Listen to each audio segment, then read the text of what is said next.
Probabilité conditionnelle. D'après le sujet de Pondichéry, mai 2018. Une agence de voyage a effectué un sondage auprès de ses clients pendant la période estivale. Le sondage est effectué sur l'ensemble des clients. Il montre que 38% des clients voyagent en France. 83% des clients voyageant en France sont satisfaits et 78% des clients voyageant à l'étranger sont satisfaits. On interroge au hasard un client. On considère les événements suivants. F. Le client a voyagé en France. E. Le client a voyagé à l'étranger. S. Le client est satisfait du voyage. Première question, complétez l'arbre de probabilité ci-dessous. Sur l'ensemble des clients qui sont interrogés, il y a ceux qui sont partis en France et ceux qui sont partis à l'étranger. Parmi ceux qui sont partis en France, il y a ceux qui sont satisfaits, ceux qui ne le sont pas, et la même chose pour ceux qui sont partis à l'étranger. Pour pouvoir compléter l'arbre de probabilité, je vais relire l'énoncé.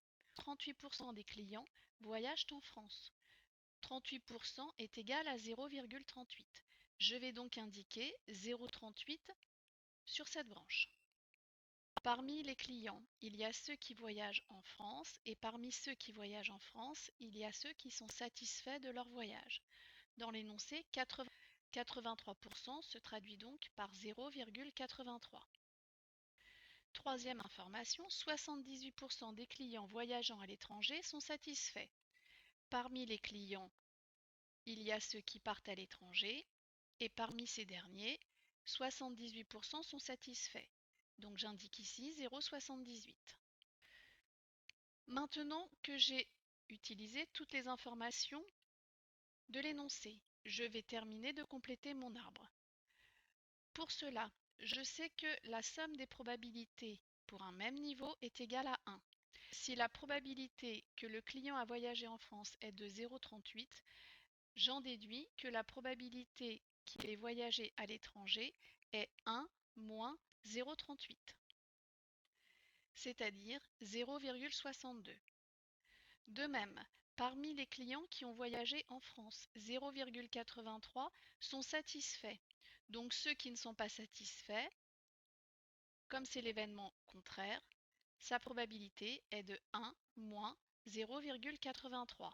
Ce qui me donne, pour la probabilité de S bar sachant F, 1 moins 0,83, c'est-à-dire 0,17. Et la probabilité de S bar sachant E, 1 moins 0,78, c'est-à-dire 0,22. Deuxième question. Définir par une phrase l'événement E inter S et calculer sa probabilité. E est l'événement le client a voyagé à l'étranger. S est l'événement le client est satisfait par son voyage. Donc E inter S est l'événement le client a voyagé à l'étranger et est satisfait par son voyage. Pour calculer la probabilité de cet événement E inter S, il suffit de parcourir le chemin et de multiplier les probabilités que l'on rencontre. La probabilité de E, c'est 0,62, que multiplie la probabilité de S sachant E, 0,78, ce qui me donne 0,4836. La probabilité que le client a voyagé à l'étranger et est satisfait par son voyage est donc de 0,4836. Troisième question. Montrer que P de S égale 0,799. Le client est satisfait si il a voyagé en France et est satisfait, ou bien s'il a voyagé à l'étranger et est satisfait. La probabilité de S est donc égale à la probabilité de S inter E plus la probabilité de S inter F.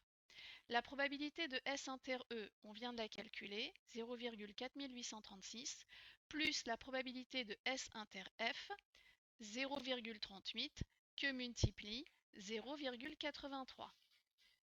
J'obtiens donc 0,799. Première question.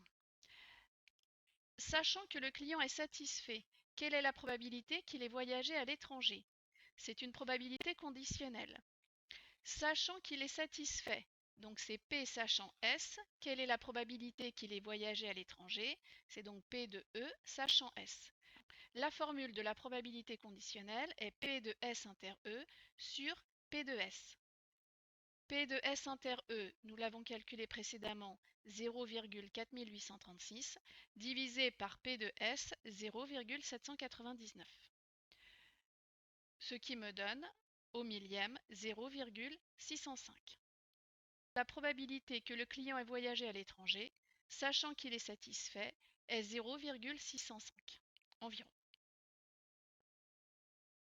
Pour vérifier que vous avez compris les explications données, étudiez cette application d'après le sujet de Nouvelle-Calédonie de novembre 2017.